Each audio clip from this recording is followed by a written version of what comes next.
तो ये वास्तविक गीता का जो ज्ञान है और सतलोक की प्राप्ति वो सतगुरु के माध्यम से कैसे संभव हो पाएगा, वो रास्ता मुझे सुलभ हुआ और मैं बड़े निश्चिंत होकर के बड़े शांत चित्त से मैं सुमिरन करता हूँ। और जब कभी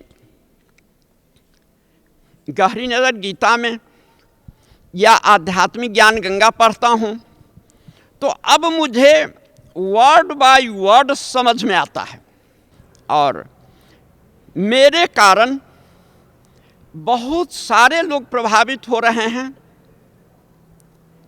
और इसका मुख्य कारण है जो मैं वहाँ का प्रैक्टिशनर हूँ, 40 वर्षों से प्रैक्टिस करता हूँ। उससे पहले मैं एयरफोर्स में था। 4 मेडल भारत सरकार मुझे बांग्लादेश लिबरेशन के टाइम में मिला। ये इन्फ्लुएंस भी समाज में है। दूसरा इन्फ्लुएंस ये डॉक्टरी के कारण है। मैं BA MS पास किया, उसके बाद MD पास किया, उसके बाद FICA USA से लिया। FICA का फुल फॉर्म होता है fellow of the international college of angiology. Angiology means doctrine concerning vascular system, नाड़ी संस्थान।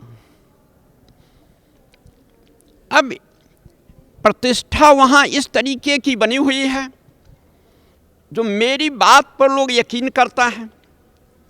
मेरी लड़की की जो बीमारी थी उसका असर लाखों लाख लोगों के दिमाग में है जो किसी तरीके से डॉक्टर साहब की लड़की का इलाज नहीं हो पाया। बंगाल में दिखाए, बिहार में दिखाए, दिल्ली दिखाए, राजस्थान दिखाया, अंत में हरियाणा सतलोक आश्रम में संत रामपाल जी वहाँ रहते हैं, उनके माध्यम से इसका सही इलाज हो पाया और जादू की तरह असर हुआ। जादू भी इससे हम समझते हैं कुछ लेट में असर करेगा, जिससे कुछ मिनट जब तक वो मंत्र पढ़ेगा, कुछ छड़ी घुमाएगा तब कहीं असर करे। यहाँ तो गुरु महाराज जी आशीर्वाद दिए और उसका कष्ट तत्क्षण समाप्त हो गया।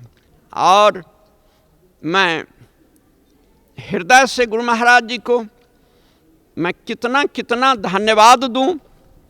वो तो हमारे गुरु महाराज जी हैं, परमात्मा हैं, सब कुछ हैं।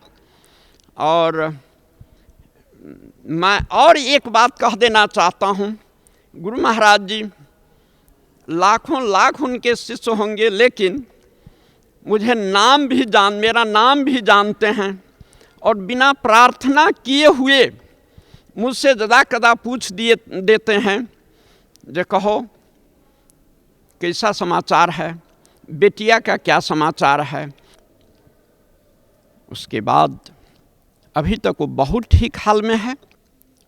वास्तविक उसकी बीमारी का शुरुआत लगभग 10-12 बरस पहले हुआ, लेकिन हम लोग उसको सही ढंग से डिटेक्ट नहीं कर पा रहे थे। कभी अपेंडिक्स में दर्द हुआ तो उसको अपेंडिसाइटिस का ऑपरेशन करा दिए। गॉल ब्लैडर में पेन हुआ तो गॉल ब्लैडर का ऑपरेशन करा दिए। जब कहीं एब्डोमिनल एरिया के निचले हिस्से में दर्द हुआ तो किसी गायनेकोलॉजिस्ट से दिखा दिया। सर दर्द हुआ तो न्यूरोफिजिशियन से दिखा दिया। और सारे टेस्ट होते गए, होते होते अंत में कंक्लूजन कुछ भी नहीं निकला और हम लोगों के रुपए खर्च होते गए। और सारे होते होते में भी एक ऐसा स्थान हम लोगों को मिला जहां 1 पैसे भी नहीं लगे, मुफ्त में भोजन मिला, मुफ्त में रहने की व्यवस्था हुई और ऐसा प्यार मिला जो इसको मैं शब्दों से व्यक्त नहीं कर सकता हूँ। ऐसे तो मुझे कोई संबंधी भी हम लोगों से इतने अपनापन के साथ वो लोग नहीं बातचीत करते हैं जितने अपनापन के साथ गुरु महाराज जी सहृदयता पूर्वक हम लोगों से बातचीत करते हैं और मैं बहुत बहुत गुरु महाराज जी का आभारी हूँ। ये मेरा जीवन कल्याण हो रहा है। अब ये परिस्थिति जो मेरी लड़की के साथ हुई है, ये सबों के हृदय में दया की भावना उत्पन्न हो गई। मेरे घर के नज़दीक से रास्ता है, जो कोई भी आदमी उस रास्ते से गुजरता तो यही कान लगा करके सुनता, जो क्या रागनी रो तो नहीं रही है, हंस रही है, इसका उम्मीद किसी को नहीं था। लेकिन ये था जो रो तो नहीं रही है डॉक्टर साहब की लड़की, लेकिन आज वही लड़की है जो सारे लोग देख करके इतने प्रसन्न होते हैं। और यहाँ का पता कितने लोग याद कर लिया, आया नहीं है बहुत लोग, लगभग 50 लोग मेरे साथ यहाँ आकर के उपदेश ले लिया। 100 किताब मैं मुफ्त में यहाँ से लोगों के नाम से भेजवा दिया बाय बुक पोस्ट। बहुत प्रसन्न हैं लोग, पढ़े लिखे लोग, एजुकेटेड लोग।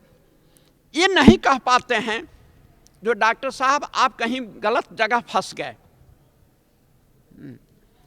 सारे लोग परमात्मा के संबंध में जानना चाहते हैं और अपने जीवन को धन्य बनाना चाहते हैं। डॉक्टर साहब, आपने भिन्न भिन्न भक्तियाँ की, देवी देवताओं की, और फिर आप बाल योगेश्वर जी की शरण में भी रहे, उनकी बताई हुई भक्ति भी की, और फिर आप संत रामपाल जी महाराज की शरण में भी आए।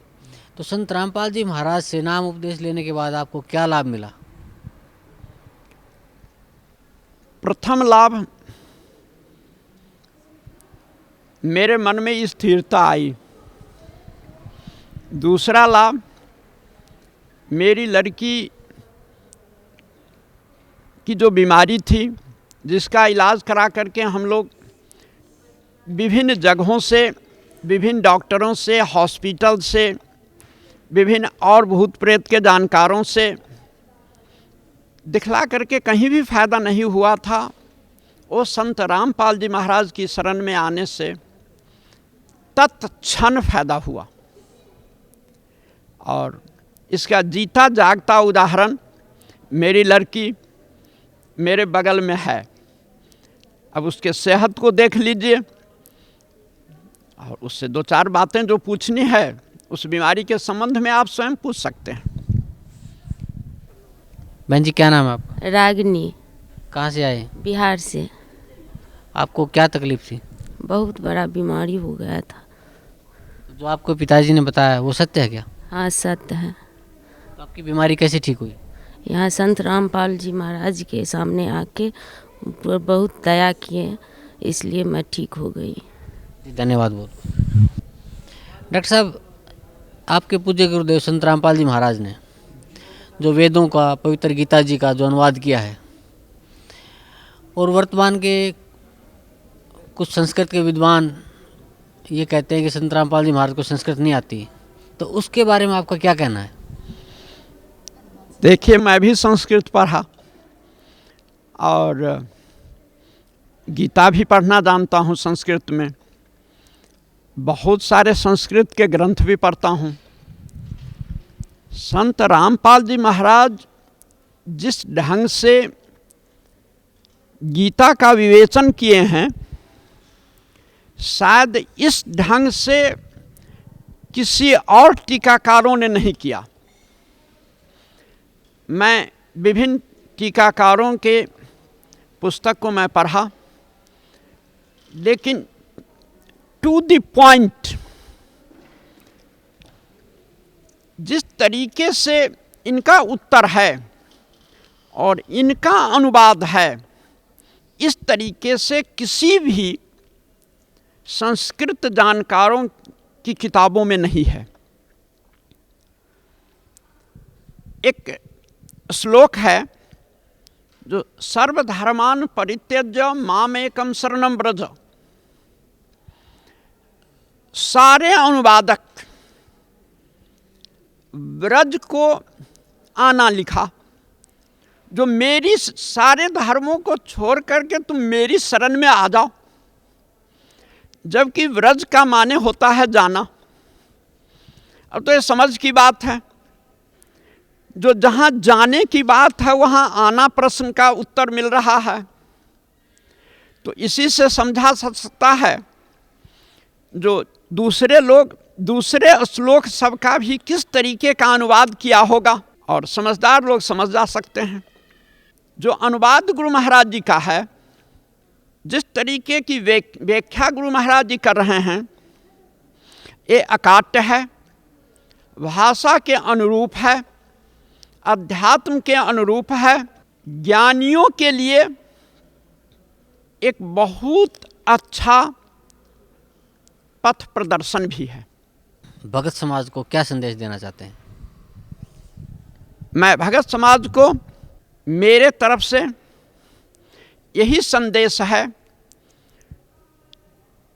जो संत रामपाल जी महाराज एक संत ही रूप में नहीं आए हैं, ये परम ब्रह्म परमात्मा स्वरूप हैं। इनकी आज्ञा को शिरोधार्य करके अपने जीवन को धन्य बनाइए और शाश्वत लोक को प्राप्त कीजिए।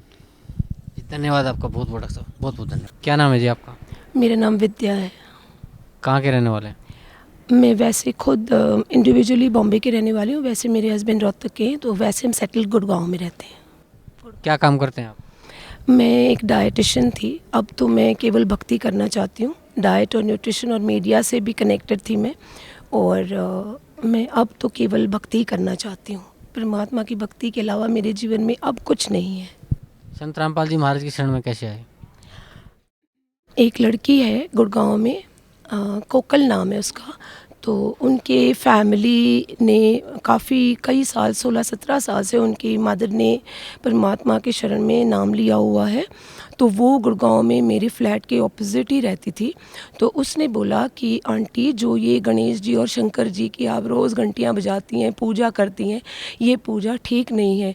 तो मैंने फिर उसको बोला कि बेटा कि क्यों ऐसे ठीक नहीं, ये तो सारी दुनिया इनकी पूजा करती है। तो बोले आंटी नहीं, मैं जिसकी पूजा करती हूँ, मैं जिसको अपना भगवान मानती हूँ, वो बरवाला में है। तो आप एक बार मेरे साथ ज़रूर चलिए ताकि आपको लगे कि वाकई वहाँ परमात्मा है। मैंने कहा ठीक है। तो जिस दिन गणेश चतुर्थी थी पिछले साल, तो मैं पूजा करते करते मुझे ऐसा फील हुआ कि मुझे और कुछ उससे पूछना है, जो इतने कॉन्फिडेंस से कह रही है कि भगवान बरवाला में है और संत रामपाल जी महाराज ही वो भगवान है।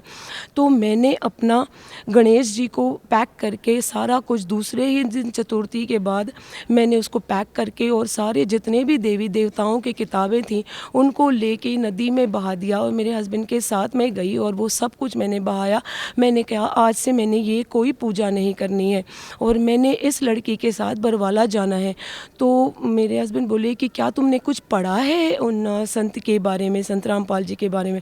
मैंने कहा हाँ, कल उस लड़की ने, कोकल ने मुझे वो किताब दी थी ज्ञान गंगा, जिसमें ये बताया गया है कि काल का एग्रीमेंट भगवान जी के साथ जो हुआ है। तो मैंने कहा जो काल का मतलब है मौत, तो मौत के साथ एग्रीमेंट करने वाला भगवान ही हो सकता है। उससे बढ़ के मेरे लिए कोई और मायने नहीं रखता, और यही मेरे लिए ज़िंदगी का आखिरी मौका है। क्या पता कल मेरी सांसें रहे न रहे। मैंने उस लड़की से कहा बेटा मैंने सब कुछ सारे भगवानों को त्याग दिया है। तो फिर उसके बाद वो लड़की कहने लगी कि आंटी हम है ना 1-2 दिन में जाने ही वाले हैं गुरुजी के पास हमारे। मैंने कहा ठीक है बच्चे, जब आप जाओ मुझे ज़रूर आज ही ले जाओ, भले कल की राह नहीं देखना। तो बोली ठीक है आंटी, शायद हमारी गाड़ी आने वाली है परसों, तो अगर परमात्मा दया करेंगे तो कल ही जा सकते। मैंने कहा ठीक है। तो रात के 11 बजे उसी दिन फ़ोन आ गया कि वो गाड़ी लेके आ रही है, और सुबह मैं 4 बजे वहाँ से निकली गुड़गांव से, 7 बजे मैं यहाँ पहुँची। उसके बाद आते ही मैंने कहा मुझे कुछ नहीं करना है, खाना भी नहीं खाना है, पहले मुझे को कल नाम दिलवा दो। बस वो दिन और आज मैं यहाँ हूँ और मुझे बहुत अच्छा लग रहा है, और भगवान यही है और वर्ल्ड में कहीं नहीं है भगवान। दुनिया में लाखों गुरु हैं, आपने संत रामपाल जी महाराज को ही अपना गुरु क्यों बनाया? क्योंकि मैंने बचपन में ये सुना था कि नर नारायण का शब्द मेरे दिमाग में एकदम टाइप था कि नर नारायण, नर ही होता है नारायण का रूप, तो वो नर होंगे कैसे, क्योंकि गॉड का मतलब मेल होता है, गॉडेस नहीं होते हैं। तो मैंने ये सोचा था कि नारी नारायण नहीं होते, नर नारायण है। तो उस नर नारायण को मेरी आत्मा समझो या मेरा बचपना समझो, वो खोजता रहता था उस नर नारायण को। तो मुझे उस लड़की के आत्मा से ऐसे मुझे लगा कि संत रामपाल जी उस लड़की की आत्मा में आकर मुझे प्रेरणा दे रहे हैं कि बेटा तू आ जा और मेरे से नाम ले ले। तो संत रामपाल जी महाराज ने, जो आपके पूज्य गुरुदेव संत रामपाल जी महाराज ने जो आपको भक्ति दी, उस भक्ति के आपको क्या लाभ मिले? मुझे उस भक्ति से एक तो आत्मा में कॉन्फिडेंस आया, जो मेरी आत्मा बहुत डामाडोल होती थी कि कहाँ है वो भगवान जिसने हमें पैदा किया है। हम तो पैदा यूं ही हुए, यूं ही मर जाते हैं, तो वो बचाने वाला भगवान कहाँ है जिसका नाम नर नारायण। उस नर नारायण को खोजती खोजती मैं इतनी बड़ी हो गई। 15-16 साल की उम्र में भी मैं मथुरा वृंदावन में परिक्रमा देने जाती थी। लड्डू गोपाल जी को मैं चोट अपने हाथ से उनके कपड़े सिलाती थी, उनको सुलाती थी। फिर भी मैं संतुष्ट नहीं थी कि वो भगवान बात नहीं करते थे उससे, वो तो पत्थर थे। परमात्मा जिंदा कहाँ है, मैं वो खोजती थी। मेरी आत्मा, मेरी रूह उस नर नारायण को खोजते खोजते मैं अजमेर शरीफ में मंदिर, मस्जिद, गुरुद्वारा, चर्च में हर जगह जाती थी, पर मुझे ऐसा लगता नहीं था कि वहाँ वो नर नारायण है। जैसे मैं यहाँ आई, इस द्वार के अंदर आते ही मुझे लगा कि बरवाला में ही भगवान है और कहीं नहीं है भगवान। उसके बाद मेरा जी नहीं करा कि मैं यहाँ से 1 मिनट, 1 पल के लिए भी कहीं जाऊँ। Can you define who is the real God? Kabir परमेश्वर के रूप में Sant Rampal ji Maharaj is the real God, because he is God. After he accepts us, then only Kabir Parmeshwar will accept us. If Sant Rampal ji doesn't accept us, God, whose name is Kabir Parmeshwar, will never accept us, never ever. We have to first follow Sant Rampal ji's principles.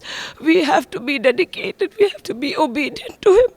Only then he will take us to Kabir परमेश्वर। Otherwise बहुत मुश्किल है परमात्मा को पाना।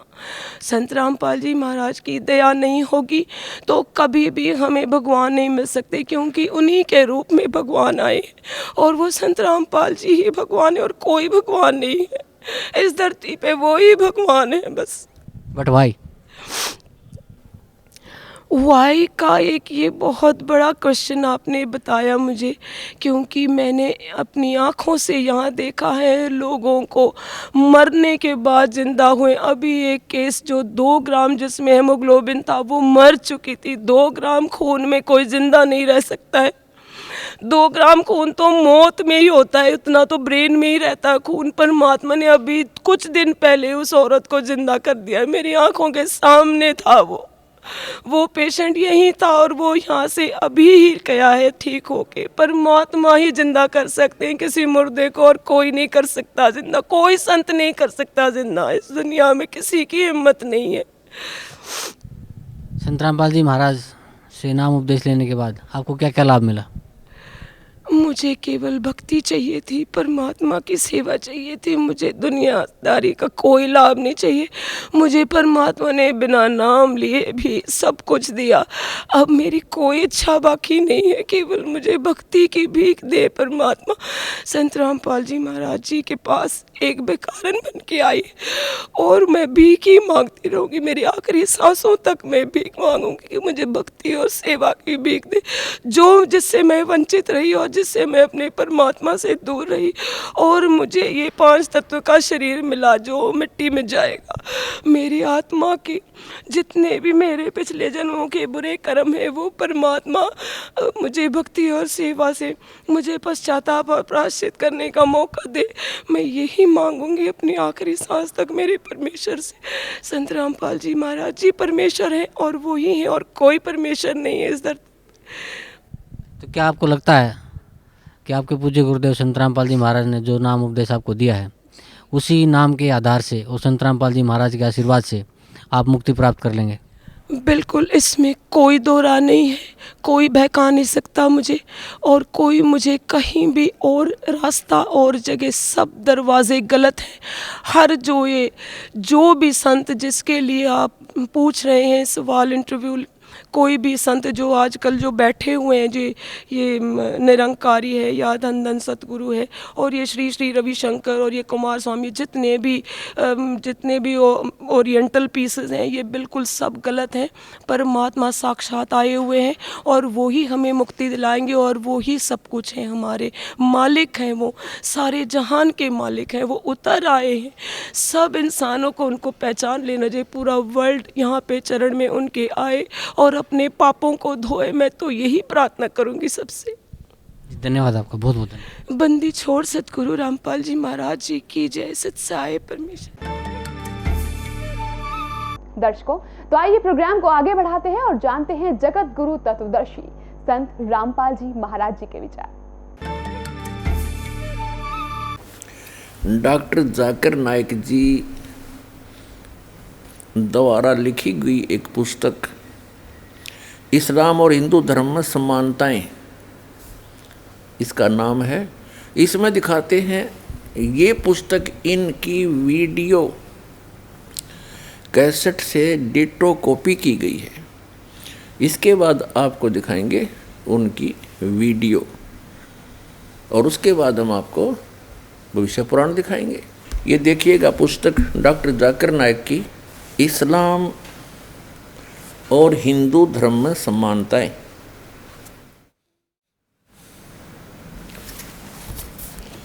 इस्लाम और हिंदू धर्म में समानताएं, डॉक्टर जाकिर नाइक। अनुवादक हैं A.M. फहीम जी, यहाँ से छपी है,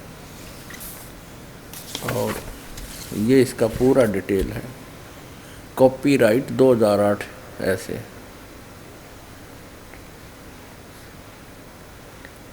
ये यहाँ से छपी है,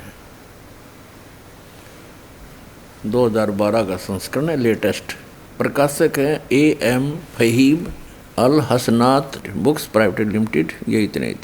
इस पुस्तक में दिए गए सारे हवाले और मजमून की पूरी सारी जिम्मेदारी से लेखक की है। अगर किसी को कोई बात समझना हो या कोई एतराज़ हो तो इस विषय में किताब के लेखक डॉक्टर जाकिर नाइक साहब से इन नंबरों पर संपर्क कर सकते हैं, और इनके फैक्स नंबर भी हैं। Printed by HS offset printers, Chandni Mahal, Nai Delhi. इतने यहाँ देखना, भगवत गीता के 7वें अध्याय के 20 श्लोक का रेफरेंस दिया है। भगवत गीता हिंदू ग्रंथों में सबसे ज़्यादा प्रसिद्ध है। भगवत गीता अध्याय 7 के 20 श्लोक में लिखा, जिनकी बुद्धि भौतिक इच्छाओं ने चुरा ली है वही अर्ध देवताओं की पूजा करते। अर्ध यानी अधूरे देवताओं की पूजा करते, अर्ध। अब इस पुस्तक से हमने इतना ही लेना है। अब आपको दिखाते हैं इंग्लिश के अंदर एज इट इज इसी की स्पीच है। ये देखिएगा, similarities between Hinduism and Islam, doctor Zakir Naik. ये है वही similarities between Hinduism and Islam by doctor Zakir Naik, Farid book depot private limited. Similarities between Hinduism and Islam, doctor Zakir Naik, edition 2008 का, रुपये 40, मूल्य 40। Farid book printed by Mohammad Nasir Khan for Farid book depot private limited, street Pataudi house, Daryaganj, New Delhi. इतने और branches, ये सारा डिटेल दे रखे। Printed in Farid enterprises Delhi 6। ठीक, अब इसके हम आपको ले चलते हैं इस पुस्तक के पेज नंबर 10 पर। यहाँ से पढ़ते हैं हम भगवत गीता का वही अध्याय नंबर 7 के the most popular amongst all the Hindu spirituals is the Bhagwat Gita. The Bhagwat Gita mention अध्याय चैप्टर 7 मंत्र 20। इसका रेफरेंस देखकर इन्होंने क्या सिद्ध किया है कि those whose intelligence has been stolen by material desires worship dummy gods अधूरे भगवानों की पूजा करते। That is whose who are the materialistic they worship dummy gods, यानी i.e. other as deities besides the true God। अब doctor Zakir Naik जी जो प्रवचन करते हैं, जो ज्ञान देते हैं, सुनिए उनकी क्लिप के माध्यम से। दर्शकों, अभी आपने सुने जगत गुरु तत्वदर्शी संत रामपाल जी महाराज के विचार, और आइए अब जानते हैं मुसलमान धर्म के प्रवक्ता डॉक्टर जाकिर नाइक जी के विचार। भगवत गीता में भगवान का तस्वुर है। पाठ नंबर 7 में श्लोका नंबर 20 में all those whose intelligence has been stolen by material desires they worship demigods। जो पैसे के पीछे भागता है वो गलत खुदाओं की पूजा करता है। दर्शकों, अभी आपने सुने मुसलमान धर्म के प्रवक्ता डॉक्टर जाकिर नाइक जी के विचार, और आइए अब जानते हैं जगत गुरु तत्वदर्शी संत रामपाल जी महाराज जी के विचार। अभी आपने सुना डॉक्टर जाकिर नाइक जी के वचन।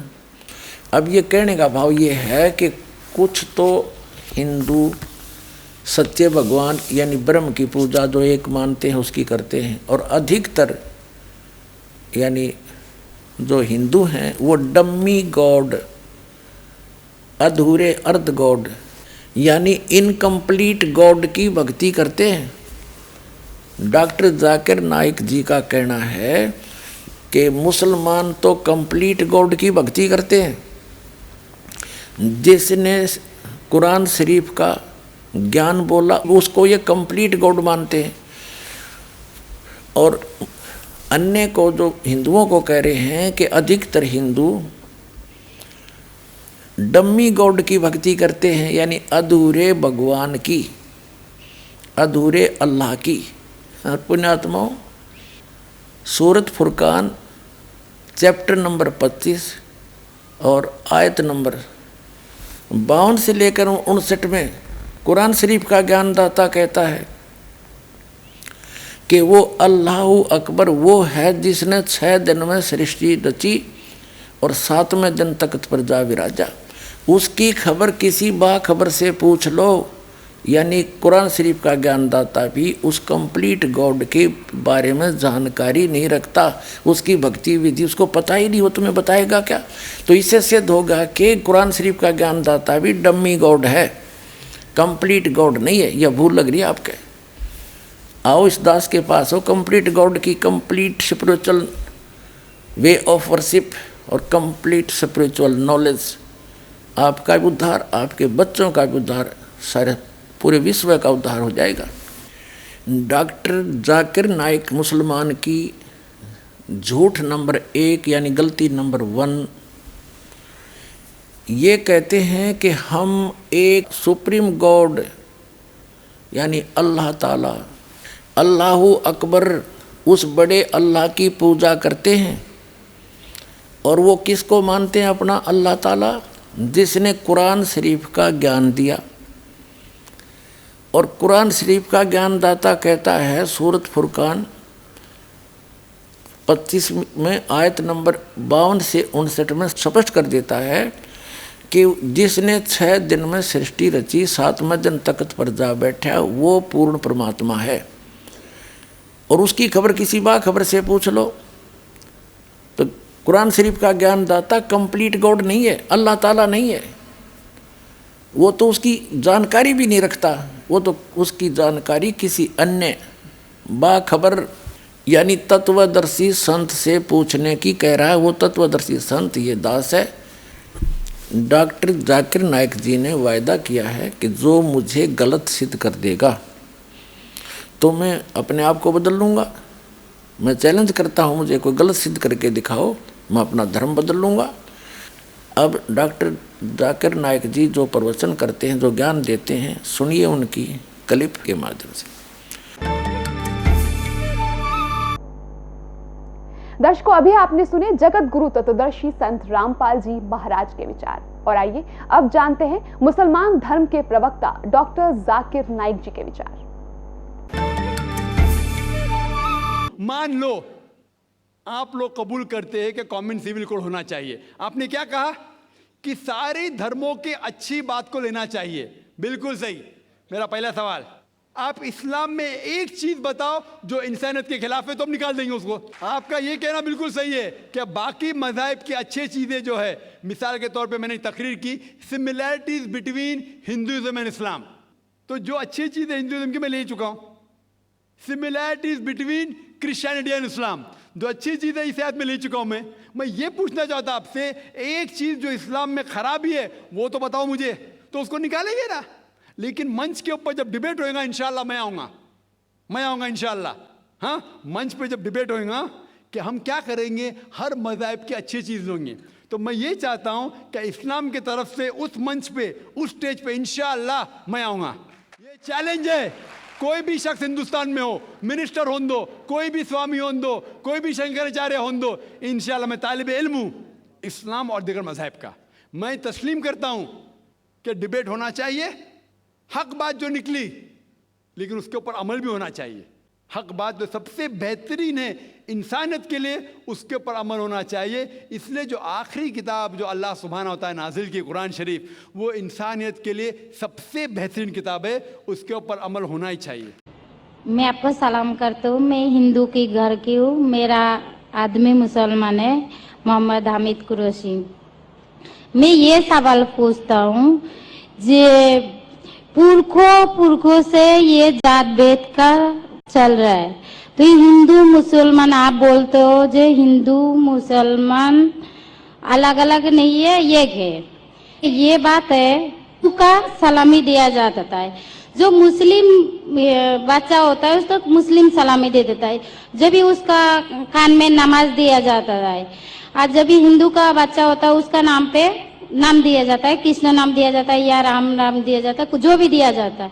जिसको जैसा शिक्षा देता है उसको वैसे ही शिक्षा मिलता है। जैसा गाया गया से भगवान को मानते हैं, हम मुसलमान धर्म को भी मानते हैं, ऐसा नहीं मानते नहीं। हमें जैसा शिक्षा दिया गया है वैसे ही शिक्षा में मैं मानता हूँ।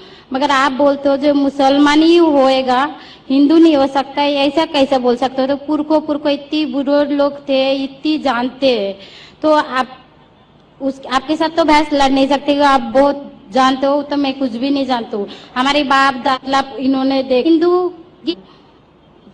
बहन का सवाल है और मुझसे बहस नहीं करना चाहती है। मैं भी आपसे बहस नहीं करना चाहता हूँ। नहीं कर नहीं सकते, कैसे? हमें उतना शिक्षा नहीं है, उतना बोल नहीं सकते है ना।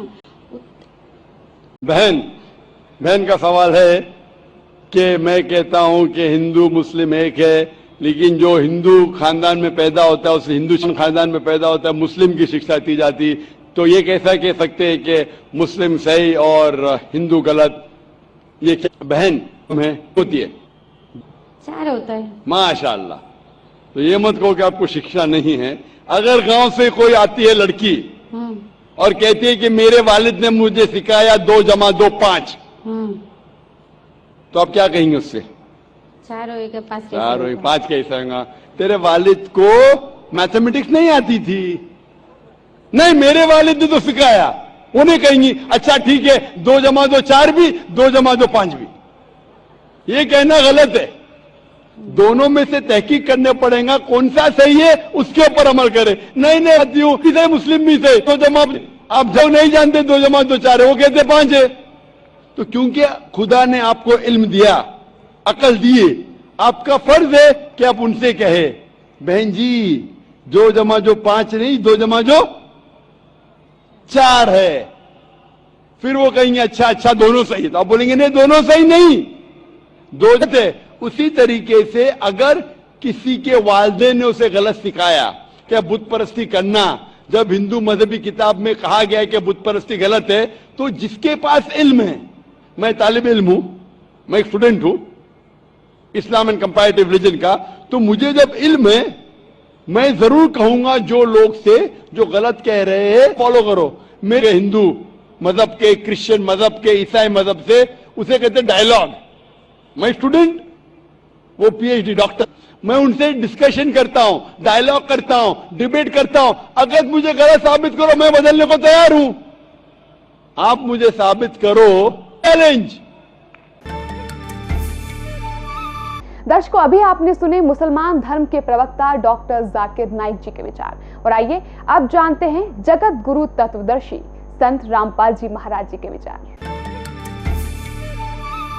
अभी आपने सुना डॉक्टर जाकिर नाइक जी के वचन, और डॉक्टर जाकिर नाइक जी ने यहाँ तक एक प्रश्न के उत्तर में कहा है, एक बहन जी ने प्रश्न किया कि अपने अपने धर्म को सब उत्तम मानते हैं, तो आप कैसे कहते हो कि इस्लाम धर्म उत्तम है? तो डॉक्टर जाकिर नाइक जी उत्तर दे रहे हैं कि जैसे कोई लड़की गांव से आई और वो शहर वाली लड़की से मिली, उसने बताया कि 2 जमा 2 5 होते हैं, और शहर वाली जो जिसको ज्ञान था वो कहती है नहीं, 2 जमा 2 5 नहीं होते, 4 होते हैं। गांव वाली लड़की के माता पिता ने जो शिक्षा दी वो गणित नहीं जानते थे, मैथमेटिक्स नहीं जानते थे, उन्होंने गलत पढ़ा दिया, 2 जमा 2 5 पढ़ा दिया, अर्थात गलत ज्ञान दे दिया। और गांव वाली लड़की शहर वाली लड़की से कहे कि 2 जमा 2 आपका 4 भी ठीक है, और 2 जमा 2 5 मेरा भी ठीक है, दोनों अपने अपने स्थान पर ठीक हैं, तो क्या आप क्या कहोगे? तो लड़की के मुख से कहलाया कि 2 जमा 2 4 ही ठीक होगा। तो इसी प्रकार मैं जो कह रहा हूँ, डॉक्टर जाकिर नाइक जी कहते हैं कि मैं सही पढ़ाई पढ़ा रहा हूँ, 2 जमा 2 यानी एग्जैक्ट यथार्थ भक्ति मार्ग बता रहा हूँ। तो डॉक्टर जाकिर नाइक जी आप भी 2 जमा 2 5 ही बता रहे हो, 2 जमा 2 4 तो दास के पास है, आके ग्रहण करो।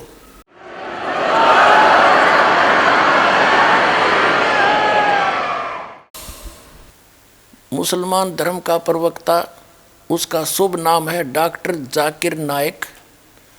वो कहता है कि मुझे कोई झूठा सिद्ध कर दे तो मैं अपने धर्म को त्याग कर उसका अनुयायी बन जाऊंगा। तो दास प्रार्थना करता है कि अपने इस वायदे को याद रखना, भूल ना जाना। अपने वायदे अनुसार आओ और अपना कल्याण कराओ, डॉक्टर जाकिर नाइक जी। अब कहते हैं उस अल्लाह ताला ने, अल्लाहु अकबर ने स्वयं आकर जो ज्ञान दिया उसको सूक्ष्म वेद कहते हैं। वो उन 4 वेदों से ऋग्वेद, यजुर्वेद, सामवेद, अथर्ववेद और कुरान शरीफ और बाइबल, पवित्र गीता, इन सब से हटकर ज्ञान है, वो सत्य ज्ञान है, कंप्लीट ज्ञान है। ये ज्ञान अपने सतर के हैं। उसमें कहा है कि मुसलमान मद्दारी रोला और भूल गए वो मुर्शिद मौला। मुसलमान धर्म के अंदर जो ज्ञान चल रहा है वो तो एक मद्दारी जैसा रोला पाँच रहा है, किसी को पता नहीं, देखा देखी सब इकट्ठे हो जाते हैं, जहाँ एक गया सारे वहाँ इकट्ठे हो गए। मुसलमान मद्दारी रोला भूल गए हैं मुर्शिद मौला। फिर कहते हैं उस भगवान के दरबार से आया हिंदू, हरिया मुसलमान कर डारा बंधु। कहते हिंदू से मुसलमान कर डारा, सुन्नत की नी जुल्म गुजारा। भगवान के दरबार से तो हिंदू आया और फिर आकर उसकी लड़के की लिंग की आगे से वो खाल काट के सुन्नत करके मुसलमान बना दिया। भगवान भूल गया था मुसलमान बनाना, तो खुद बना के भेज सकता, क्या अल्लाह ताला समर्थ नहीं है? चलो फिर परमात्मा कहते हैं, यानी सूक्ष्म वेद ज्ञाता अल्लाह अकबर, अल्लाह कबीर स्वयं आकर के वो ज्ञान दे रहे। उसमें लिखा है कि तुमने लड़के को तो मुसलमान बना दिया, बेटी का क्या किया? वो तो ऐसी हिंदू की बेटी ऐसे मुसलमान की, उसमें तो कोई अंतर है नहीं। तो इसलिए कहते हैं मुसलमान मद्दारी रोला, भूल गए हैं मुर्शिद मौला, उस परमात्मा का ज्ञान भूल गए हैं। और कहते हैं उन पुण्यात्मा जो महापुरुष हुए हैं तुम्हारे, आप उसका भी अनुसरण नहीं कर पा रहे हो। नबी मोहम्मद नमस्कार है, राम रसूल कहाया, 1,80,000 को सोगो जिन नहीं कर चलाया। अरस कुरस पर अल्लाह तकत है, खालिक बिन नहीं खाली, वह पैगंबर पाक पुरुष थे साहिब के अब्दाली। वो तो परमात्मा की कृपा पात्र थे। कहते हैं हम मोहम्मद को वहाँ ले गए हो, इच्छा रूपी वहाँ नहीं रहे हो, उल्ट मोहम्मद महल बैठाया, गुद बीरज एक कलमा लाया, रोजा बंग नमाज दई रे, बिस्मल की नहीं बात कही रे। तुम्हारे उस हजरत मोहम्मद जी को जो ऊपर से आदेश हुआ था वो वास्तविक आदेश ये था कि रोजा व्रत रखो, नमाज करो 5 वक्त की, और अजान दो, बंग दो, लेकिन बिस्मल करने का आदेश नहीं था वहाँ का। तो कहने का भाव ये है पुण्यात्माओं, यथार्थता से अपरिचित प्राणी सभी प्रभित हैं। इस दास के पास वो यथार्थ ज्ञान है, आकर ग्रहण करो, अपना कल्याण कराओ। इसमें हार जीत की भी कोई बात नहीं है, हार जीत का तो कोई बात नहीं है। दास के पास वो ज्ञान है, आपको उसका पता नहीं। हम सभी एक परमात्मा की संतान है पूरी पृथ्वी पर। जीव हमारी जाति है, मानव धर्म हमारा हिंदू मुस्लिम सिख ईसाई, कोई धर्म नहीं है न्यारा। दास का ये विधान है, और हम असली मुसलमान हैं, असली हिंदू हैं, असली सिख और ईसाई हैं। और जितने भी दास के अनुयायी हैं ये सत साधना कर रहे हैं, अल्लाह अकबर की भक्ति करते हैं, सब बुराइयों से दूर हैं, बीड़ी शराब मांस तम्बाकू छूते भी नहीं, चोरी जारी रिश्वतखोरी इन्होंने प्रतिज्ञा कर रखी है। तो ये है वास्तविक मुसलमान और हिंदू और सिख और ईसाई। अपने आत्माओं, यही परमात्मा, यही भगवान, ये ब्रह्म है जो कुरान शरीफ का ज्ञान प्रदान कर रहा है। और इसी ने श्रीमद् भगवत गीता और वेदों का ज्ञान दिया। श्रीमद् भगवत गीता अध्याय नंबर 4 के श्लोक नंबर 25 से लेकर 34 तक ये स्पष्ट होता है कि गीता ज्ञानदाता कहता है कि अर्जुन, जो साधनाएं प्रत्येक व्यक्ति कर रहा है उसको अपनी श्रेष्ठ भक्ति मानकर ही कर रहा है। कोई तो देवताओं की पूजा करता है, उसको सही मान रहा है, और कोई अपना कोई व्रत रखता है, और कोई आसन वगैरह करता है, कोई स्वाध्याय करता है। इन अपनी अपनी साधनाओं को उत्तम मान के पाप नाशक जानते हैं। फिर क्या बताया है कि वास्तविक ज्ञान तो उस परमात्मा ने स्वयं आकर दिया है, उसके अंदर विवरण है, वो तत्व ज्ञान है। और उस तत्व ज्ञान के अंदर उस पूर्ण परमात्मा की, समर्थ परमात्मा की कंप्लीट जानकारी है, पूर्ण जानकारी है, वो तत्व ज्ञान है। श्रीमद् भगवत गीता अध्याय नंबर 4 के श्लोक नंबर 34 में यही कहा है। गीता ज्ञानदाता जिसको पूरा हिंदू समाज अपना भगवान मानता है, वो भी कह रहा है कि मैं नहीं जानता उस पूर्ण परमात्मा, परम अक्षर ब्रह्म, उस अल्लाह कबीर यानी सबसे बड़े भगवान की जानकारी गीता ज्ञानदाता भी नहीं रखता।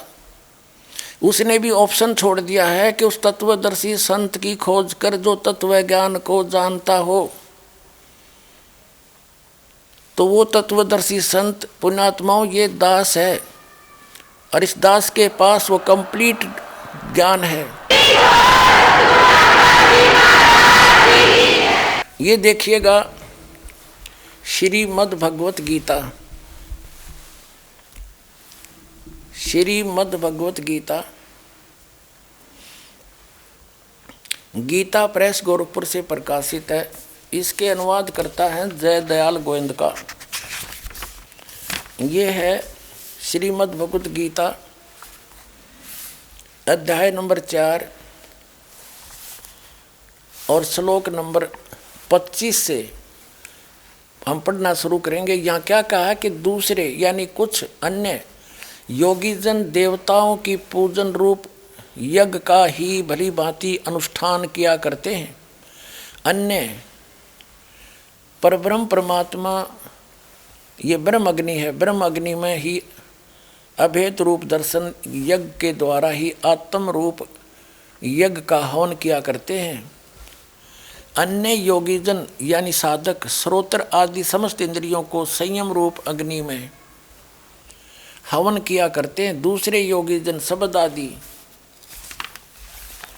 समस्त इंद्रियों को, समस्त विषयों को इंद्रिय रूप अग्नि में हवन किया करते हैं। और 27 में कहा कि दूसरे यानी कुछ अन्य इंद्रियों के की संपूर्ण क्रियाओं को और प्राणों की समस्त क्रियाओं को ज्ञान से प्रकाशित आत्म संयम रूप अग्नि में हवन किया करते हैं। 28 का में है कि कई द्रव्य में यज्ञ यानी कि तो धर्मशाला बनवा दी, कि तो भंडारे कर दिए, कंबल बांट दिए। द्रव्य संबंधी यज्ञ करने वाले कितने ही तपस्या रूप यज्ञ करने वाले कुछ तपस्या करते हैं, और तथा दूसरे कितने ही योग रूप यज्ञ करने वाले योगा करते रहते हैं। और कितने ही अहिंसा आदि तीक्ष्ण व्रतों से युक्त पुरुष, यतनशील पुरुष, स्वाध्याय रूप ज्ञान यज्ञ करने वाले यानी प्रतिदिन, जैसे स्वाध्याय में क्या आता है, प्रतिदिन नित्य कोई पाठ करना, किसी पवित्र बुक का 5 वक्त नमाज करना, ये भी स्वाध्याय में आता है। श्रीमद् भगवद गीता का नित्य पाठ करना, या कुछ श्लोक मंत्रों के श्लोक वेदों के मंत्रों का जो प्रतिदिन पाठ करना, या जपजी साहिब का पाठ करना, या नित्य नियम जो हम करते सुबह शाम दोपहर को, ये सब स्वाध्याय में आता है। तो कुछ स्वाध्याय ही करते रहते हैं। और आगे देखो, और कुछ अहिंसा आदि तीक्ष्ण व्रतों से युक्त यतनशील, अहिंसा जैसे मुंह पर पट्टी बांध के नंगे पैरां चलते हैं, इस तरह की साधनाएं कर रहे हैं। आगे देखो 29-30 में क्या कहा है, दूसरे कितने ही योगीजन यानी साधक अपान वायु में प्राण वायु को हवन करते हैं, वैसे ही अन्य योगीजन प्राण वायु को अपान वायु में हवन करते हैं, यानी प्राणायाम आदि करते रहते हैं। तथा कितने ही नियमित आहार करने वाले यानी बहुत कम खाते हैं, और कुछ प्राणायाम प्रयाण यानी कुछ प्राण करते रहते हैं, प्राण और अपान की गति को रोक कर प्राणों को प्राणों में ही हवन किया करते हैं। ये सभी साधक यज्ञों द्वारा पापों का नाश कर देने वाले और यज्ञों को जानने वाले हैं। इसका भाव ये है कि सभी जो भी जैसी साधना कर रहा है वह अपनी साधना को पाप नाशक यानी मोक्षदायक मानकर कर रहा है। जब इनको ये पता चल जाएगा कि ये साधना ठीक नहीं है तो फिर तो त्याग ही देंगे। जो भी जैसी साधना कर रहा है उनको मोक्षदायक मान रहा है, पाप नाशक जानता है। श्रीमद् भगवद गीता अध्याय नंबर 16 के श्लोक नंबर 23-24 में कहा कि अर्जुन, शास्त्र विधि को त्याग कर जो मनमाना आचरण करते हैं उनको न तो कोई सुख होता है, न उनको कोई सिद्धि प्राप्त होती है, और न ही उनकी परम गति होती है, यूजलेस। तो श्रीमद् भगवद गीता में ये क्रियाएं नहीं लिखी है। श्रीमद् भगवद गीता में केवल एक ओम अक्षर के जाप का प्रावधान है, ब्रह्म तक की साधना का, और पूर्ण परमात्मा की, उस अल्लाहु अकबर की, अल्लाह कबीर की, समर्थ परमात्मा की साधना गीता ज्ञानदाता कहता मैं नहीं जानता। वो किसी बाखबर से पूछो, उसका संकेत दिया 17वें अध्याय के 23वें श्लोक में कि वो 3 मंत्र का जाप है, एक स्पष्ट है, 2 सांकेतिक है। अब हम जो प्रसंग जो हम आज हल करना चाहते हैं समस्या कि वो तत्वदर्शी संत, वो तत्वदर्शी तत्व ज्ञान कौन सा है, उसके विषय में क्या प्रमाण है गीता जी में, देखिएगा। अब हमने 30 तक पढ़ लिया, श्रीमद् भगवद गीता का यो 30 पढ़ लिया। अब हम 32 पढ़ेंगे। 31 में यही कहा है कि सत्साधना करने वाले उस परम पिता परमात्मा को प्राप्त होते, सनातन ब्रह्म यानी परम अक्षर ब्रह्म को प्राप्त होते हैं। यज्ञ से कुरुश्रेष्ठ अर्जुन, यज्ञ से बचे हुए अमृत का अनुभव करने वाले यानी सत्साधना, इसका अर्थ है सत्साधना करने वाले सनातन परब्रह्म परमात्मा को प्राप्त होते हैं। और यज्ञ करने वाले पुरुष के लिए, यज्ञ न करने वाले अयज्ञस्य, यज्ञ यानी धार्मिक अनुष्ठान नहीं करता उसके लिए तो यह मनुष्य लोक भी सुखदायी नहीं तो परलोक कहाँ से सुखदायी हो सकता है। अब इसका निर्णय गीता जी अध्याय नंबर 4 के श्लोक नंबर 32 में किया है कि इसी प्रकार और भी बहुत तरह के यज्ञ इन्होंने यहाँ गड़बड़ कर दिया अनुवादकर्ता ने। ब्रह्मणे मुखे यहाँ लिखना था, ब्रह्मणे का अर्थ लिखना था सच्चिदानंद घन ब्रह्म की वाणी में, उनके मुख कमल से बोली गई वाणी में उस परम अक्षर ब्रह्म अल्लाहु अकबर ने अल्लाह कबीर ने स्वयं आकर अपना यथार्थ ज्ञान दिया है, जिसको तत्व ज्ञान सुख संवेद कहते हैं। उसमें विस्तार के साथ कही गई है, उसमें विस्तार के साथ कहे गए हैं उन सब को तू कर्म जान, यानी काम करते करते शारीरिक क्रियाओं से संपन्न होने वाले जान, और इस प्रकार तत्व से जान कर तू सर्व कर्म बंधन से मुक्त हो जाएगा। अब इसका अर्थ इन्होंने गलत कर दिया। ब्रह्मणे का अर्थ लिखना था सच्चिदानंद घन ब्रह्म, यानी अल्लाहु अकबर, परम अक्षर ब्रह्म, पूर्ण परमात्मा, परम अक्षर ब्रह्म, वो लिखना था। अब इसका अनुवाद इन्हीं की शब्दों में देखते हैं। ये देखिएगा 17वें अध्याय का 23वां श्लोक, अध्याय नंबर 17 श्रीमद् भगवत गीता, और ये 23वां श्लोक। इसमें क्या कहा है? ओम तत्सत इति निर्देश है ब्रह्मणे तिर्विध समर्थ है, ब्राह्मणा तेन वेदा च यज्ञा च विहिता पुरा। इसका अर्थ है कि इस ब्रह्मणे का अर्थ देखेंगे हम बस। ब्रह्मणे माने सच्चिदानंद घन ब्रह्म का नाम कहा है ओम, ओम तत् तत् सत सत, ऐसा यह है। 3 प्रकार का ब्रह्मणे माने सच्चिदानंद घन ब्रह्म का नाम कहा है। ब्रह्मणे माने सच्चिदानंद घन ब्रह्म कहो, या परम अक्षर ब्रह्म कहो, या अल्लाहु अकबर कहो, अल्लाह कबीर कहो, बड़ा भगवान, यानी गीता ज्ञान दाता से कोई अन्य परमात्मा है, और उसने अपने मुख कमल से आकर यहाँ पर यथार्थ ज्ञान तत्व ज्ञान बताया है।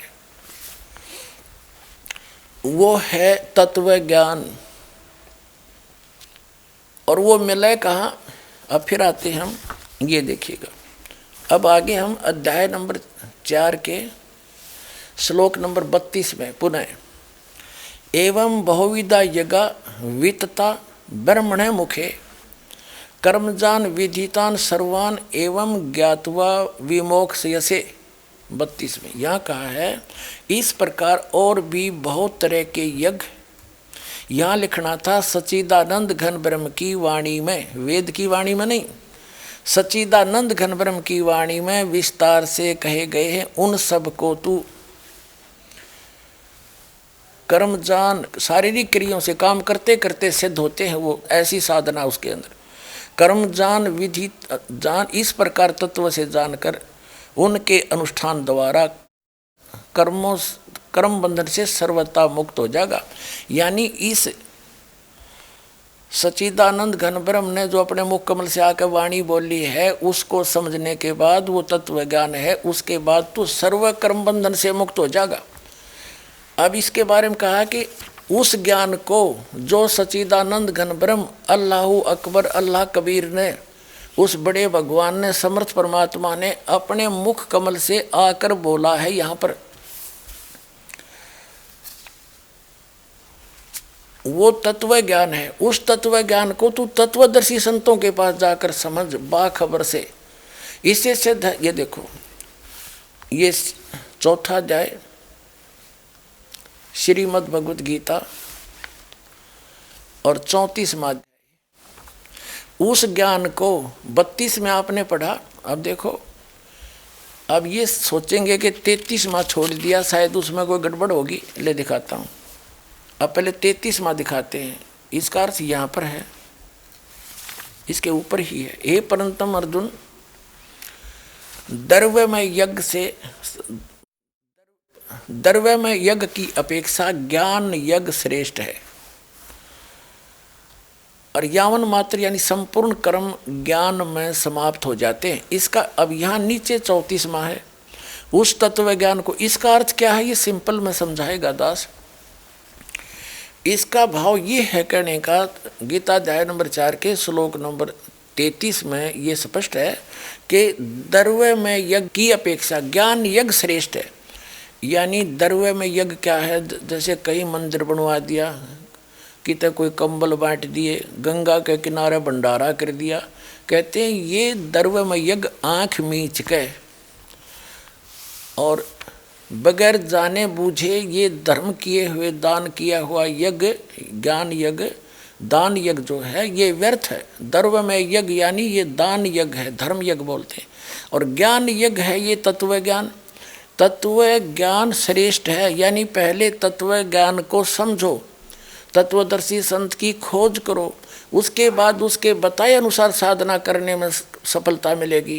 कहते हैं गुरु बिन काहू न पाया ज्ञाना, जो थोथा भूछड़े मूड किसाना, गुरु बिन वेद पढ़े जो प्राणी, समझे अनुसार रहे अज्ञानी।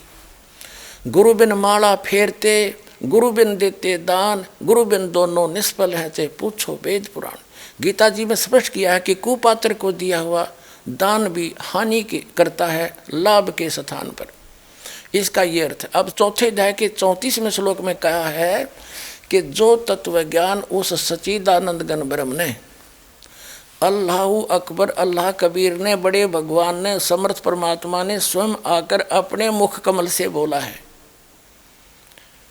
उसमें विस्तार के साथ कही गई है, वो तत्व ज्ञान है। उस तत्व ज्ञान को तू तत्वदर्शी संतों के पास जाकर समझ। देखिए अध्याय नंबर 4 का श्रीमद् भगवद गीता। अब हम 34वां पढ़ेंगे, यो 33वां हमने पढ़ लिया। उस ज्ञान को जो सच्चिदानंद घन ब्रह्म ने अपने मुख कमल से बोला है, उस सच्चिदानंद घन ब्रह्म की वाणी वाले उस तत्व ज्ञान को, उस ज्ञान को तू तत्वदर्शी ज्ञानियों के पास जाकर समझ। उनको भली भांति दंडवत प्रणाम करने से, उनकी सेवा करने से और कपट छोड़कर सरलता पूर्वक प्रसन्न करने से वे परमात्म तत्व को भली भांति जानने वाले ज्ञानी महात्मा तुझे उस तत्व ज्ञान का उपदेश करेंगे। इससे क्या सिद्ध हुआ कि गीता ज्ञान दाता भी उस अल्लाहु अकबर, अल्लाह कबीर यानी पूर्ण परमात्मा परम अक्षर ब्रह्म के विषय में जानकारी नहीं रखता। उसकी पूजा की विधि भी श्रीमद् भगवद गीता में नहीं है, उसने ऑप्शन छोड़ दिया। यही अल्लाह, यही भगवान, ये ब्रह्म सरपुरुष कहते हैं हम इसको ब्रह्म कहते हैं।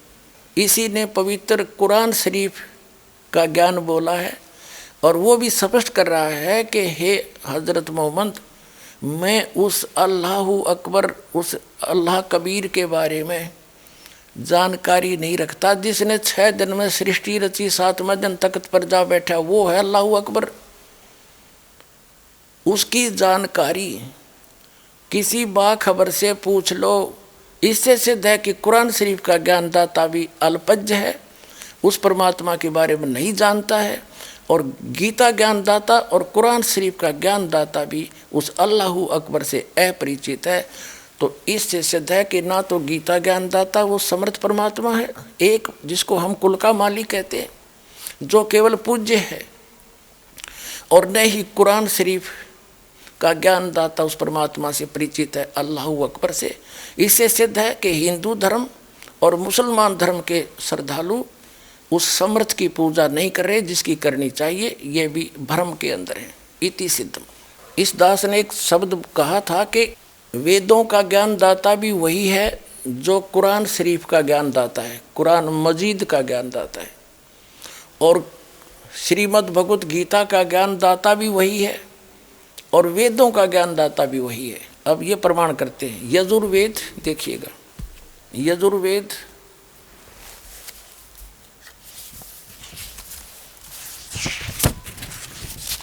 ये कहाँ से प्रकाशित है, अनुवादित है। प्रकाशक है सार्वदेशी कार्य प्रतिनिधि सभा, 2/5 महर्षि दानंद भवन, रामलीला मैदान, नई दिल्ली से।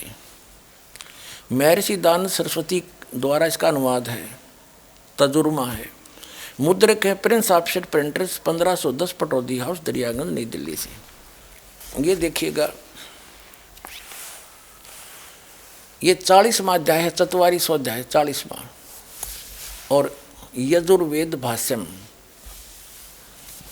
ये 40वां अध्याय है। यहाँ देखिएगा इसमें क्या कहा। इस 40वें अध्याय का 10वां श्लोक है। इसमें वेद ज्ञान दाता कहता है, मनुष्यों, जैसे हम लोग धीराणा मन मेधावी योगी विद्वानों से अर्थात तत्वदर्शी संतों से, जिनका ज्ञान स्थिर है, धीर है, टिकाऊ है। तत्वदर्शी संतों यानी मेधावी योगी माने तत्वदर्शी संतों से जो वचन सुनते हैं, वे लोग हमारे लिए प्रति विचक्षरे यानी व्याख्यान पूर्वक विस्तार पूर्वक कहते हैं। वे लोग संभवात माने जन्म लेने वाला, संयोग जन्य जन्म लेने वाला। असंभवात माने उत्पन्न नहीं होने वाला। आहु माने कहते हैं उत्पन्न होने वाला कारण अत्यंत आहु कहते हैं। इति, इस बात को तुम भी सुनो। अब वेद ज्ञान दाता कह रहा है कि कुछ तो परमात्मा को कहते हैं वो संभवात माने जन्म लेकर उत्पन्न होकर श्री राम श्री कृष्ण रूप में आता है। कुछ तो यहाँ डटे हुए हैं साकार भगवान मानते हैं, और कुछ कहते हैं वो जन्म लेता ही नहीं, असंभवात, वो अजन्मा है। कहते वेद ज्ञान दाता कहता है वो यानी कुछ निराकार मानते हैं, कुछ साकार रूप में मानते हैं, तो राम और श्री कृष्ण जी के रूप में मानते हैं। इसकी जानकारी भी वो तत्वदर्शी संत बतावेंगे। वो साकार है या निराकार, वो जन्म लेकर आता है या वैसे आता है, इसकी जानकारी भी उन धीराणाम यानी तत्वदर्शी संतों से, मेधावी ज्ञानी विद्वानों से सुनो, वो बतावेंगे। अब वेद ज्ञान दाता वही है जो गीता ज्ञान दाता है, ये भी स्पष्ट करते हैं इसी यजुर्वेद अध्याय नंबर 40 के मंत्र नंबर 15 में। 44वां अध्याय यजुर्वेद भाष्य 15वां अध्याय। इसमें क्या लिखा है?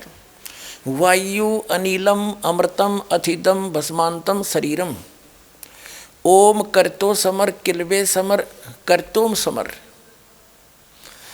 इसका अर्थ बनता है कर्तो माने काम करने वाले जीव, तू शरीर छोड़ते समय तक ओम इस नाम वाच्य ईश्वर को समन कर। इसको लिखना था, इस अनुवादकर्ता ने गलती कर रखी अनुवाद में। सीधा है ओम कर्तो समर, ओम काम करते करते सेवन करो, विशेष कसक के साथ सेवन करो। और कर्तुम माने मनुष्य जीवन का मुख्य कर्तव्य जानकर ओम नाम का जाप करो। और वायु अनिलम अमृतम अथिदम भस्मांतम शरीरम, यानी जब अमृतम, ये अनुवाद है इसका, अमृतम अविनाशी और भस्मांतम अंत में भस्म होने वाला जो शरीरम श्रेष्ठ है। इसने अनुवाद ठीक नहीं करना है। इसका अर्थ है वायु अनिलम अमृतम अथिदम भस्मांतम शरीरम।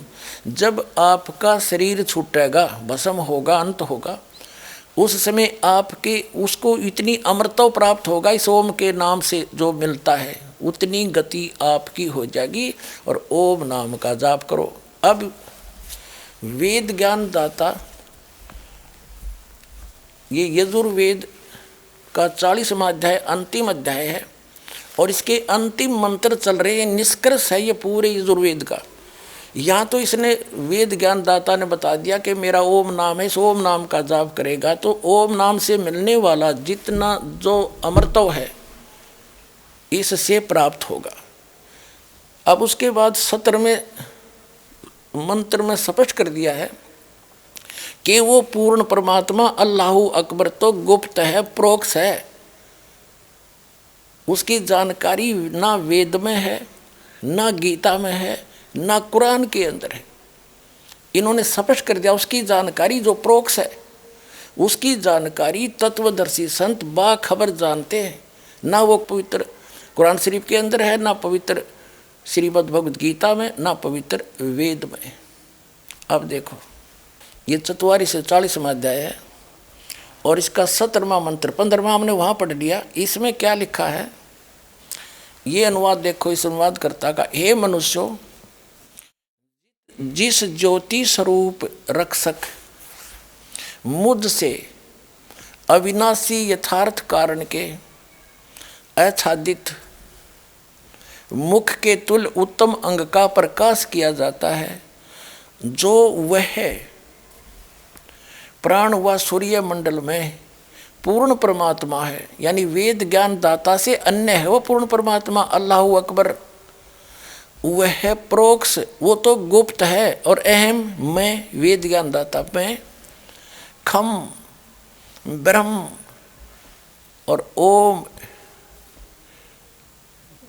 ब्रह्म, ये खम ब्रह्म हम हिंदी बाद में देखेंगे। ओम यानी ये है सो अहम, सो असव अहम, ओम खम ब्रह्म। वो अहम माने मैं, ये देखो अहम माने मैं तो खम ब्रह्म, मैं ब्रह्म हूँ और दिव्य आकाश रूपी ब्रह्म लोक में रहता हूँ, और मेरा ओम नाम है, और वो अल्लाहु अकबर, वो पूर्ण परमात्मा तो प्रोक्ष है, गुप्त है, उसकी जानकारी मुझे नहीं है। अब इससे क्या सिद्ध हो गया कि जिस खुदा ने, जिस अल्लाह ने कुरान शरीफ का ज्ञान दिया, वो कंप्लीट गॉड नहीं है, वो कंप्लीट गॉड नहीं है, वो अल्लाहु अकबर नहीं है। और पूरा मुसलमान धर्म, पूरे मुसलमान धर्म के अनुयायी उस कुरान शरीफ के ज्ञानदाता को वो समर्थ मानकर, सर्वश्रेष्ठ मानकर, सर्वोच्च मानकर, सबसे बड़ा भगवान मानकर पूज रहे हैं, तो वो भी उस परमात्मा की पूजा ना करके अन्य देव की पूजा कर रहे हैं। इसी प्रकार श्रीमद् भगवत गीता जो पवित्र ग्रंथ है, पवित्र कुरान शरीफ की तरह, तो हिंदू धर्म के श्रद्धालु भी उस पूर्ण परमात्मा की भक्ति ना करके अन्य देव की पूजा करते हैं। अन्य देव की यानी ब्रह्म तक भी जो पूजा करते हैं वो आन उपासना में है, उस एक की पूजा नहीं है। और वेदों तक की पूजा करने वाले भी उस समर्थ के विषय में जानकारी नहीं रखते। वो तो स्पष्ट कर दिया इन तीनों पवित्र सदग्रंथों ने कि उसकी जानकारी तो कोई बाखबर तत्वदर्शी संत धीराणाम जानते हैं, उनके पास जाओ, वो बतावेंगे उनके पास ज्ञान है। तो ये दास है वो तत्वदर्शी संत, वो बाखबर, राव और कल्याण करवाओ।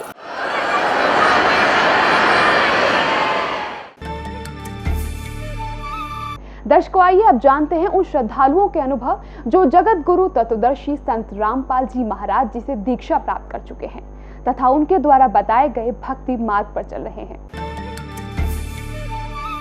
नमस्कार सच्चाई। सर, क्या नाम है आपका? मेरा नाम सुमेर दास। सर, कहाँ से आए हैं? हम जोधपुर राजस्थान से। क्या करते हैं आप? मैं कोचिंग सेंटर चलाता हूँ। सतलोक आश्रम बरवाला, जिला हिसार, हरियाणा में आने का आपका क्या उद्देश्य है? जी ऐसा है, पहले हम लोग कुछ जानते नहीं थे इसके बारे में। उसके बाद जब मैं MBA कर रहा था, पुणे में रहता था, और जब MBA के बाद मेरी जॉब लगी तो मुझे कुछ भक्त आत्माओं के द्वारा मुझे ज्ञान गंगा मिला। क्योंकि जब से मैं छोटा था मुझे भगवान को पाने की, भगवान की भक्ति करने की बहुत ही लालसा थी, जिज्ञासा थी। उसके उपरांत जब मुझे ज्ञान गंगा मिला तो भगत जी ने बताया कि आप इसे पढ़िए, आपके अंदर एक भगवान के प्रति जो जिज्ञासा है, भाव है, वो ज्ञान गंगा के माध्यम से और हमारे गुरुजी के माध्यम से पूरा हो सकता है। तो भगत जी जैसे ही मुझे ज्ञान गंगा मिला, मैं ऑफिस से आता था वापस, रात को मेरी ड्यूटी थी 2 बजे, बट मेरे अंदर एक ऐसी प्रेरणा हुई कि मैं इसे पढूं पहले और फिर सोऊं। और मुझे वास्तव में ज्ञान गंगा पढ़ने के बाद वो एहसास हुआ कि इस पृथ्वी के ऊपर इस प्रकार का ज्ञान किसी भी शास्त्र में नहीं है। जो क्योंकि मैं पहले से शिक्षा के टच में तो था ही, उसके साथ साथ स्पिरिचुअल नॉलेज भी परमात्मा की कृपा से जो समझ में आ रहा था, उससे पता चला कि जो ज्ञान गंगा में जो ज्ञान दिया हुआ है वो वास्तव में किसी और के पास नहीं है। क्योंकि जितने भी भगवत गीता के श्लोक और उनका वृतांत, वेदों के सारांश और उनका जो भी प्रमाण दिया हुआ है कि परमात्मा कैसा है, हमें कैसे मिलता है और उसकी परिभाषा क्या है, definition of God, when I read the Gyan Ganga I learn. So I am thanks to that Bhagat ji who given me the Gyan Ganga, because that day is important for me, which I read the Gyan Ganga and then after followed the bad side. It was the given the diagram how to reach Satlok ashram.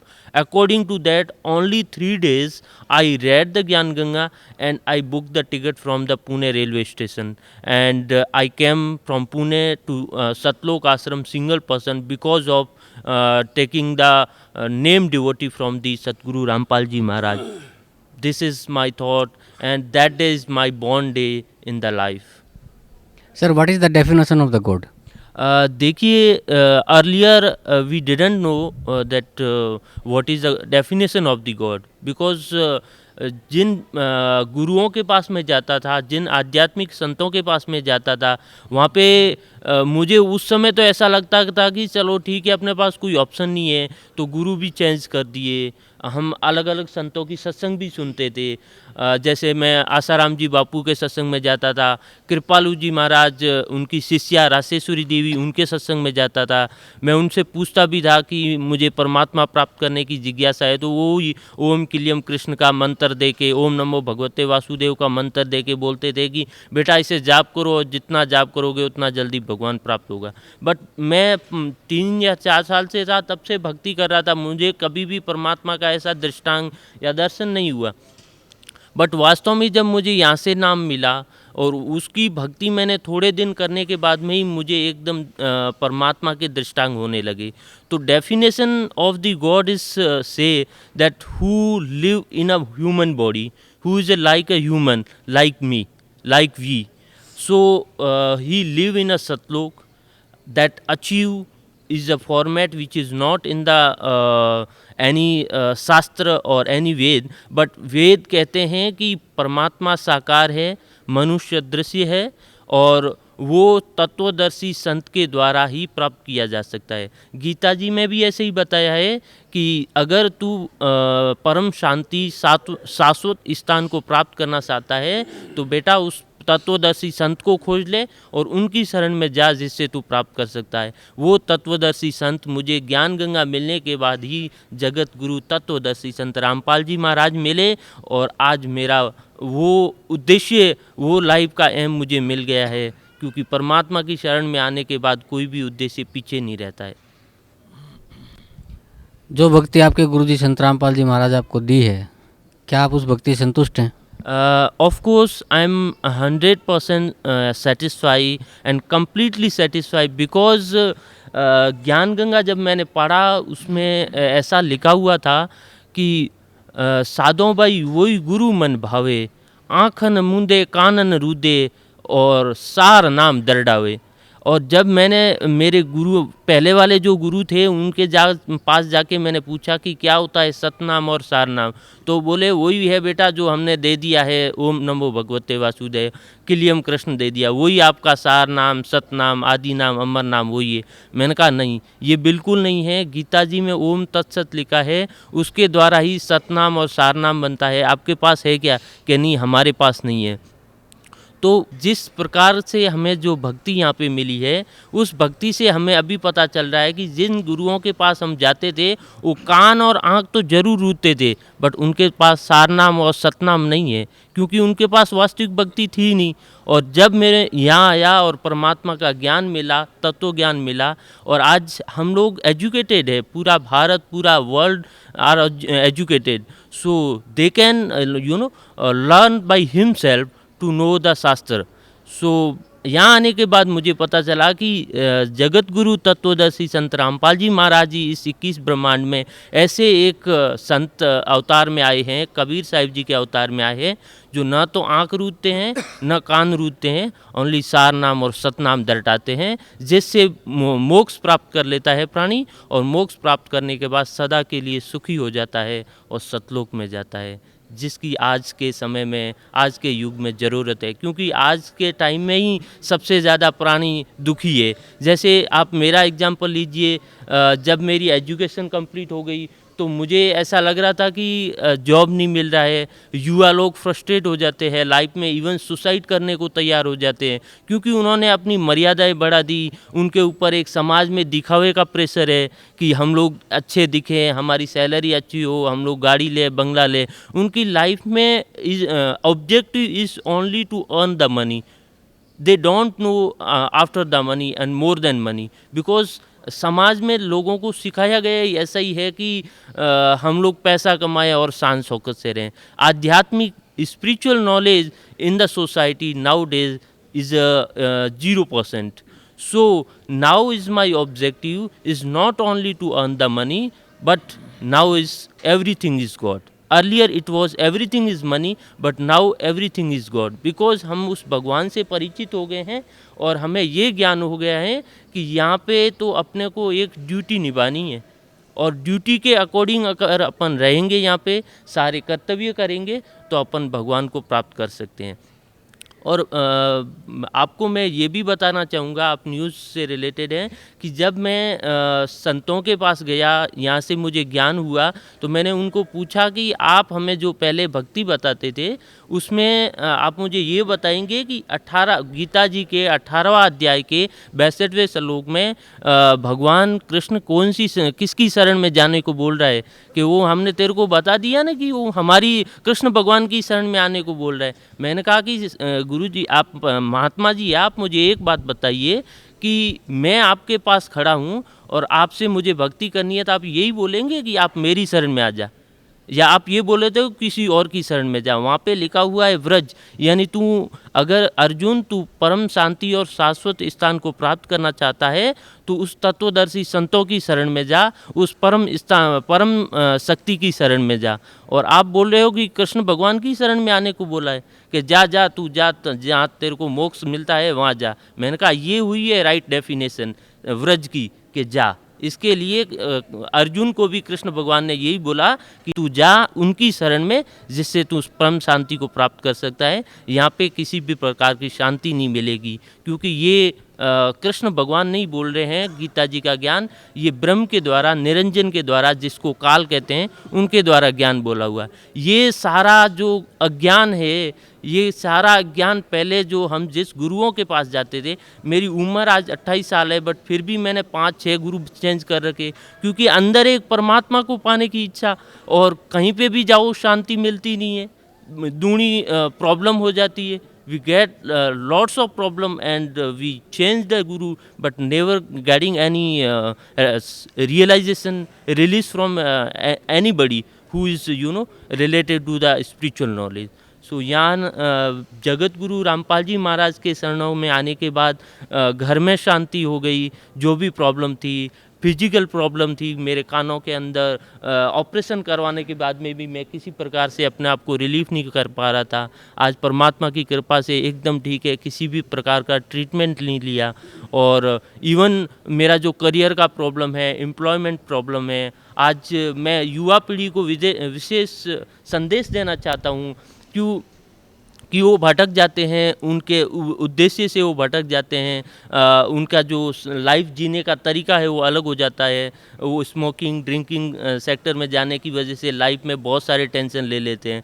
मैं भारतवर्ष, आज के उज्जवल भारत में सभी युवा भाइयों और बहनों से प्रार्थना करता हूँ कि आप सतलोक आश्रम बरवाला में अगर आप मेरी तरह आके परमात्मा से उपदेश ले सकते हैं तो अपने जीवन और अपना भारत एक नई उन्नति को पहुंच सकता है। Thank you sir, thank you so much. दर्शकों, तो आइए प्रोग्राम को आगे बढ़ाते हैं और जानते हैं जगत गुरु तत्वदर्शी संत रामपाल जी महाराज जी के विचार। पुण्यात्मा, मुसलमान धर्म के पुण्यात्मा हो, चाहे ईसाई धर्म के पुण्यात्मा हो, चाहे हिंदू धर्म की पुण्यात्माएं हैं, चाहे ईसाई धर्म की, चाहे सिख धर्म की पुण्यात्माएं हैं, वो सभी परमात्मा को निराकार मानते हैं, उसका कोई आकार नहीं है। और ये मुसलमान प्रवक्ता, जिसकी DVD CD मुझदास को एक श्रद्धालु ने ला कर दी, वो वेदों का हवाला देता है कि वेदों में भी परमात्मा निराकार अकाय कहा है, बिना काया का उसकी काया नहीं है। और किसका प्रमाण लिया है उसने? यजुर्वेद अध्याय नंबर 32 के मंत्र नंबर 3 का, और केवल एक वाक्य घोट रखा उसने कि न तस्य प्रतिमा अस्ति। सबसे अहम किताब हिंदू धर्म में है वेद। जब हम वेद पढ़ते हैं, यजुर्वेद में लिखा हुआ है पाठ नंबर 32 मंत्र नंबर 3 में, न तस्य प्रतिमा अस्ति, उस भगवान, उस खुदा की कोई भी प्रतिमा नहीं है, कोई भी बुत नहीं है, कोई भी अक्ष नहीं है, कोई भी स्टैच्यू नहीं है, स्कल्पचर नहीं है, फोटोग्राफ नहीं है, पेंटिंग नहीं है। उसकी कोई प्रतिमा नहीं है, उसका कोई आकार नहीं है, उसकी कोई स्टैच्यू नहीं है, उसका कोई मूर्ति नहीं है। भले पुरुषों, एक न तस्य प्रतिमा अस्ति, इस वाक्य से परमात्मा को निराकार सिद्ध कर दिया। अब जैसे पूरे मुसलमान धर्म के धर्मियों के पास हजरत मोहम्मद सल्लल्लाहु की कोई प्रतिमा नहीं है, तो क्या हजरत मोहम्मद जी निराकार थे? क्या उसका कोई आकृति नहीं थी?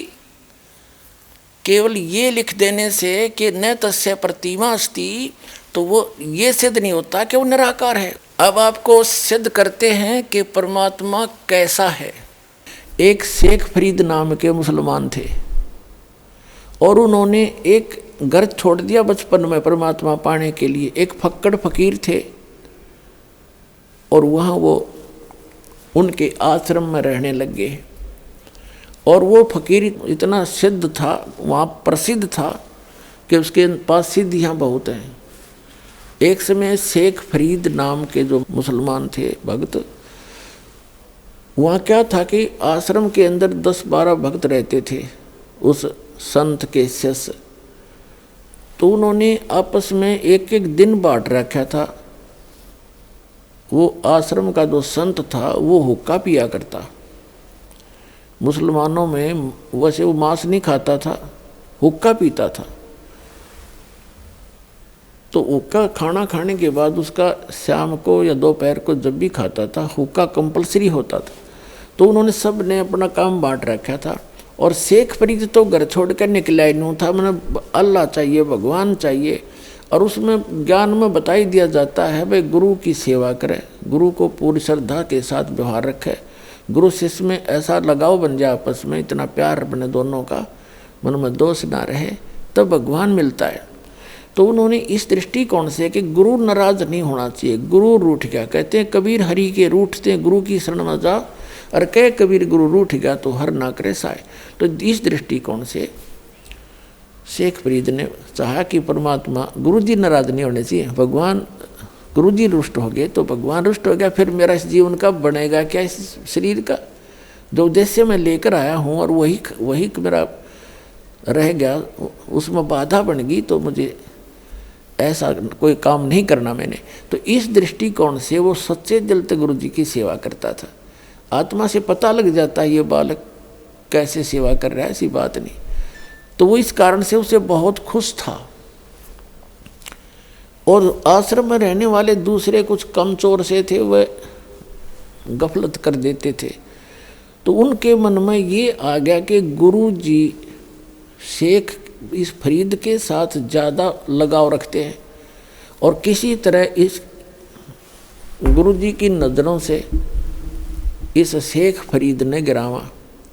अब वो इस अटकल में रहने लगे। वो एक दिन क्या सोचा, वर्षा होकर रुक गई थी, वर्षा का मौसम था। प्रतिदिन जैसा भी उसका नंबर आता था, सभी ऐसे करते थे। पहले खाना बनाते थे, लकड़ी की आग बना देते थे उपले अपले डाल कर, और खाना खिलाने चले जाते थे। आग तैयार होती थी, महाराज जी को खाना खिला के आते ही हुक्का भर के और तुरंत दे देते थे। और वो गुरुजी इतने क्रोधी थे, अगर 5 मिनट लेट हो जा कोई, हुक्का ना लाओ, यानी कोई भी काम देर कर दे तो सोटा ठाका मारा करते, डंडा रखा करते। और उसको कई दिन सेवा नहीं देते थे, एक तरफ बैठा देते थे। तो उन्होंने क्या किया, शेख फरीद गया खाना खिलाने गुरुजी को झोपड़ी में, रसोई दूसरे स्थान पर थी। उन्होंने उसको पानी मार दिया, छिट्टे मार दिए, बुझा सी दी।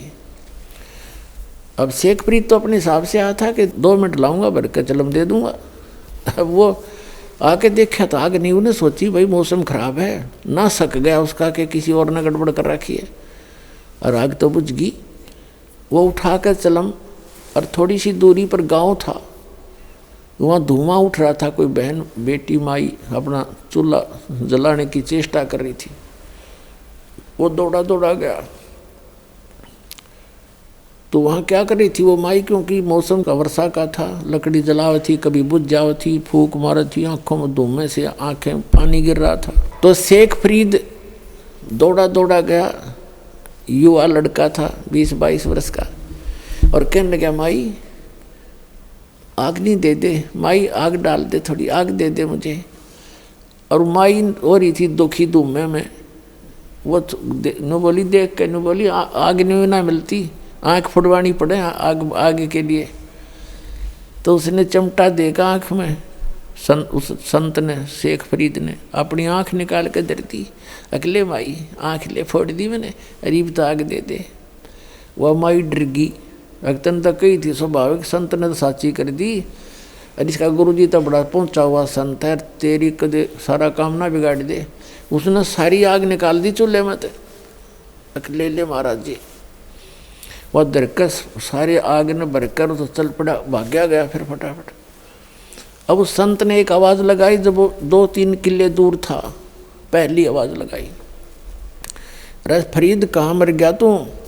आ गया गुरुजी, आ गया गुरुजी। दूसरी आवाज़ लगाई, जब रख की तो मर गया था, इतनी देर लगा दी। बस यहीं था गुरुजी, देर होगी, थोड़ी सी आग खराब सी होगी थी, मौसम खराब है ना। और उस आँख पर कपड़ा बांध लिया उसने एक आँख के ऊपर के, जो आँख निकाल दी थी।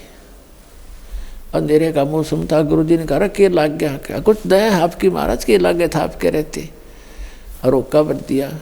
और बूढ़ा तो पी कर सो गया संत तय। अब वो सारी रात बेचैनी में रहा बेचारा, आँख फूट रही उसकी, कोई बात नहीं, जैसे तैसे।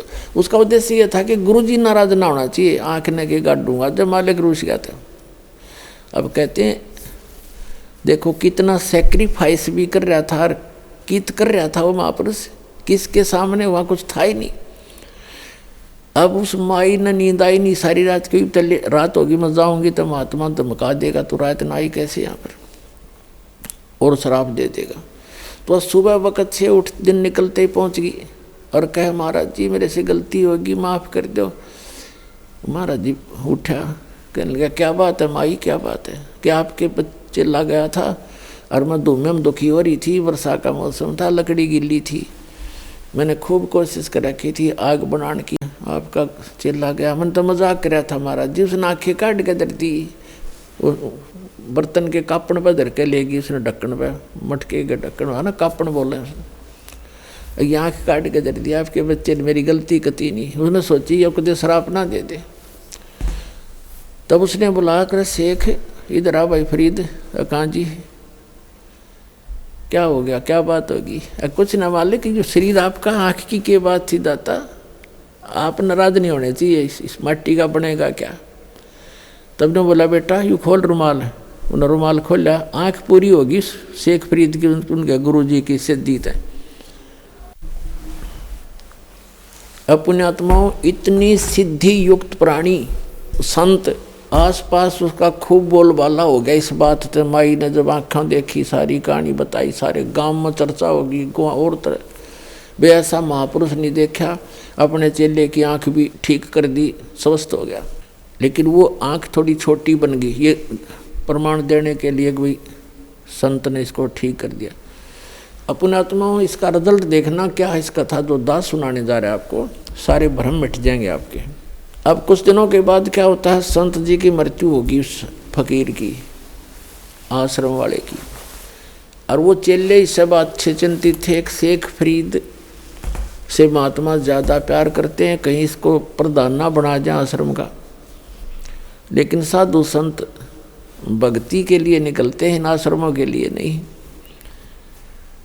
कुछ दिनों के बाद उसने उस आश्रम को त्याग दिया कि पर उनके गुरुजी ने क्या बता रखा था कि बेटा ज़्यादा से ज़्यादा तप करो, और तपस्या ज़्यादा करने से जितना शरीर को कष्ट दोगे उतना भगवान आपको मिलेगा और दर्शन देगा।